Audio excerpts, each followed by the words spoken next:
Room of the Mary E. Sawyer Auditorium. And what a fabulous night this has been. We're very happy to have with us here Mr. Elvis Presley. How are you, Elvis? Fine, sir. How are you? Terrific. You know, I've lived in La Crosse all my life, and this is the first time I've seen anything like this happen. It's good. It's the first time I've been on this part of the country. Where do you hail from, Elvis? I'm from, I was born in Mississippi, but I live in Memphis, Tennessee. I see. And this is a very controversial question. How old are you? They say 18, 19, 20, 21. Give us the official vote now. I'm 21. 21. Mm-hmm. Another thing I want to ask you, I've been reading up on your career. You've been in the business for about 2 years now. And what was the first song that you ever sang to an audience? Could that have been the Red Foley thing of Old Chef? Old Chef, that's right. That was when I was about 7 or 8 years old when I sang that song. I see. And the gentleman who accompanied you tonight, that was Scotty and Bill? Scotty and Bill and DJ Fontana. On the drums, huh? Yes. And they've been with you ever since you started your fabulous Scotty and Bill have the drummer has been with me for about 2 or 3 months. I see. The first record you ever cut for the Sun label was this Blue Moon of Kentucky, wasn't Yes, it? that's right. Mm-hmm. And I understand it had a real great response down there when it was first played by the DJs. Well, it did okay, but it kind of surprised me. I thought they would laugh me out of town. I noticed there was a very heavy echo effect in that, more than some of the others. Yes, really... it was a lot of echo in it. Mm-hmm.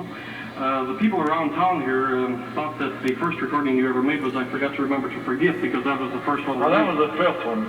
I see. I forgot to remember. But the first one released on the Victor label. Yes, mm-hmm. That's right. Well, you certainly are without a doubt the #1 selling artist in the nation now. You have the #1 record and the top selling album. Now, what do you do in your spare time? If you have any. I haven't got any really, but when I do get some time off, I always go home and see my folks, and I ride a motorcycle and do different things. You have a favorite sport too, haven't you? Water skiing? Yeah, I do a little water skiing. I like football, I like boxing. Mm-hmm. Teenagers have inquired about your forthcoming movie career too. Now maybe that's a little too early to talk about, but I see you're signed by Hal Wallace and Company out of Paramount. Yes. Can you tell us anything about the first movie that will be made? Well, I couldn't tell you the name of it because I don't know.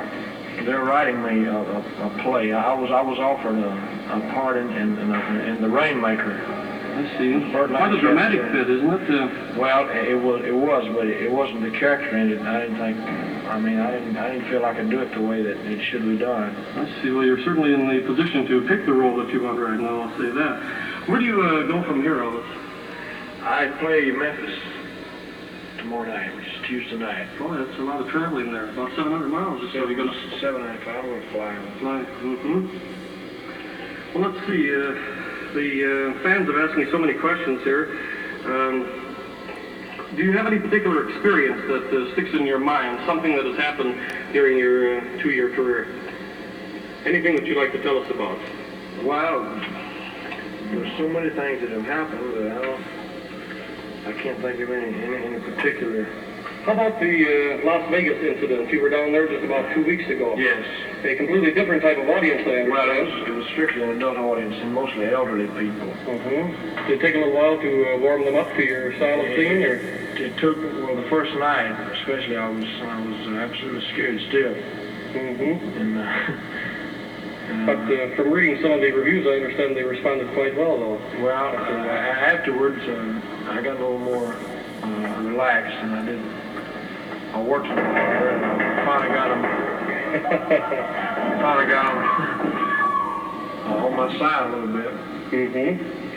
You sang with Only You tonight. Do you have any plans of recording that for our No, I've been doing it ever since it's been out. I see. Your new release, I understand, has sold over 300,000 copies for RCA, and they had that many orders before it was released. So this could be another second million for you. The last account I had, it had reached 500,000. It's really fabulous. I don't know how many will sell. Another thing that the teenagers are interested in is future television appearances. I understand you're going to be on the Milton Berle Show? Yes, the Milton Berle Show, the 5th of June. After that, I don't know where I'm going. Mm-hmm. Well, we certainly don't want to keep you, Elvis, because I know you have a lot of things to do, and the next show will be coming up very, very shortly. I want to thank you very much for talking with us this evening. Thank you very much, and thanks a lot for playing my records. You bet you And do. everything, and I'll keep trying to give you something to play. The ones that you've had out so far have been terrific. They've all been great sellers down at Lighthouse. Thank you very much. You know, this album of Blue Suede Shoes, we sold that like a single. We sold more of that than we averagely sell a single, and that's what amazed us down there. You're about the first guy to have ever done that for RCA, I'm sure of that. Well, I don't know. I hate to say yeah to some of the brag. Well, thank you very much, Elvis Presley. It's been great. Thank you, sir.